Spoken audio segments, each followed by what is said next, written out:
What's up guys? Kumusta kayo? It's me again, Joseph Kate. So for today's video guys, let's talk about RCBC Credit Card Cash Advance.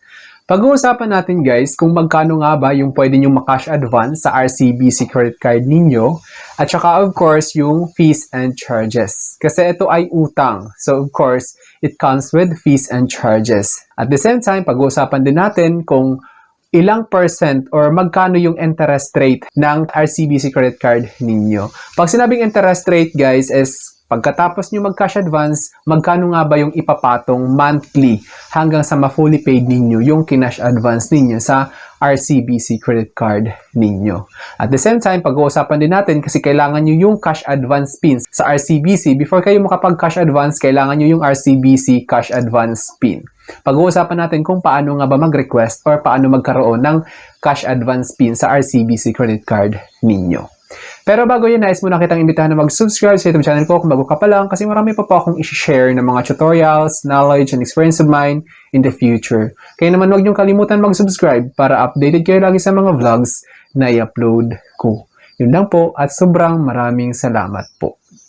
So as you can see guys, here, RCBC credit card holders can get instant cash at any ATM using a PIN.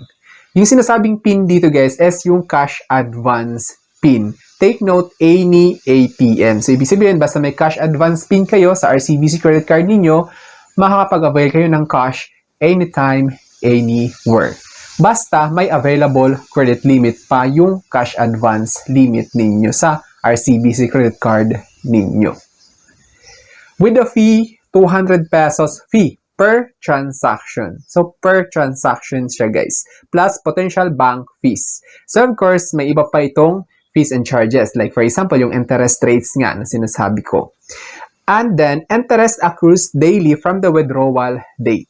So, kapag nag-cash advance kayo guys sa RCBC credit card ninyo, the moment na nag-withdraw kayo as cash advance, automatic yun magkakaroon ng interest. Magkakaroon ng interest. Alternatively, users can convert their credit limit to cash via InstaCash installments or your cash. So, ito namang sinasabing InstaCash dito guys is magkaiba siya sa cash advance. It's because itong InstaCash is kailangan ng certain period of time.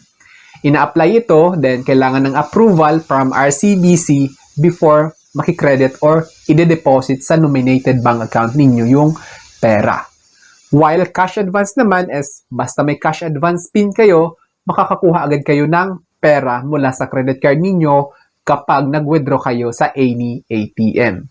But subject to available credit limit. Kasi pag wala ng credit limit, of course, hindi na ma-push through yung cash advance ninyo kahit na may PIN pa kayo.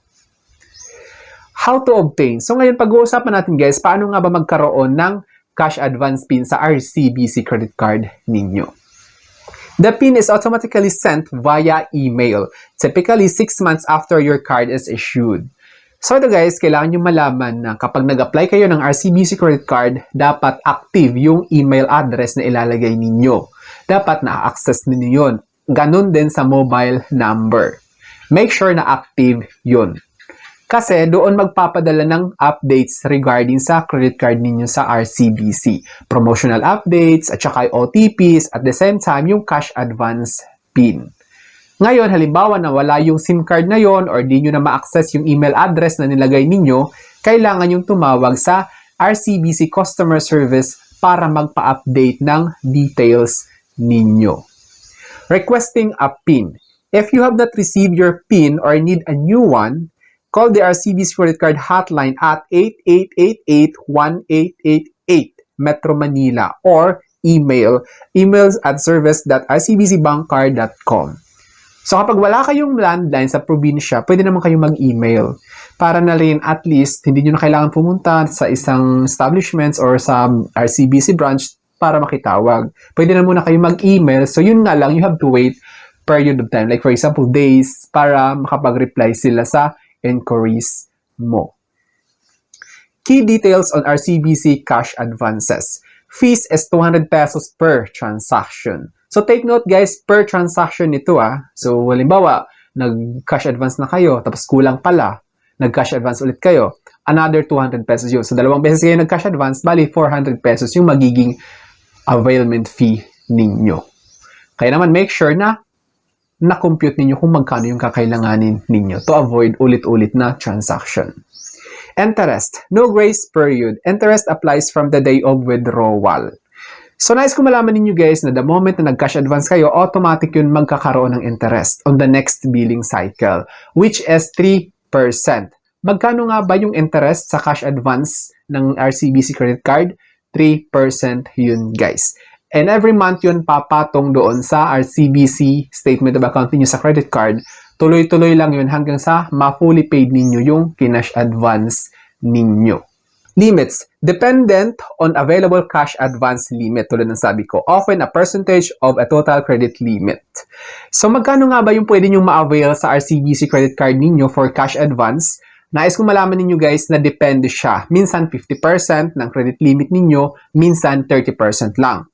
So, ano yun? Paano yun? Like for example, meron kayong 100,000 na credit limit, tapos 30% lang yung binigay sa inyo ni RCBC. So, meaning, 30,000 lang yung pwede nyong makash advance doon sa RCBC credit card ninyo na yon. Kung 50% yung binigay, then 50,000.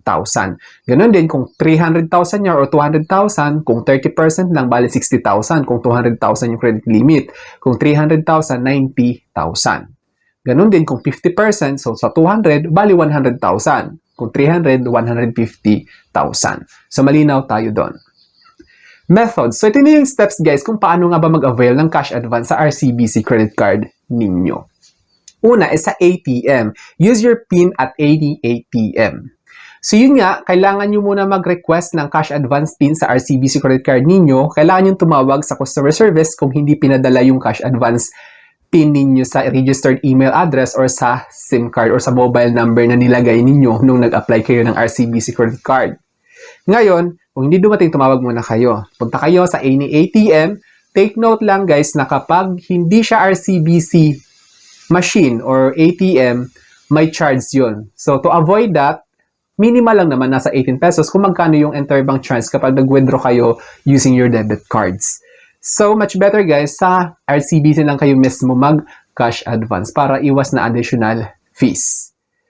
Over-the-counter, available at banks. So, pwede rin naman any bank, RCBC yun ha, wag yun sa ibang bangko like sa BPI, East West, kailangan sa RCBC bank lang din siya mismo. Acquirer fee. Waive if withdrawn at an RCBC ATM. Fees apply for non-RCBC ATMs. Tulad ng sabi ko kanina. So, much better na mag-cash advance na lang kayo sa RCBC ATM mismo or automated teller machine. Kasi kapag ibang ATM yon, may acquirer fee na sinasabi. Alternative cash options. Instacash, your cash. Convert your credit limit to cash and installment. 12 to 60 months by calling 8888-1883 or 8888-18888. So, ito yung customer service hotline number ni RCBC.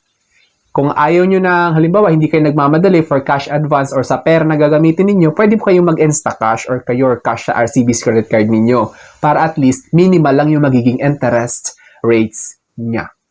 Compared kasi sa RCBC credit card cash advance, 3% talaga yon plus 200 pesos per transaction. So I think that's all for us na namin na-share ko. Don't forget to subscribe for more videos. It's me again, Joseph Kate, that says, we don't have cash because we go for cashless transactions. Bye-bye!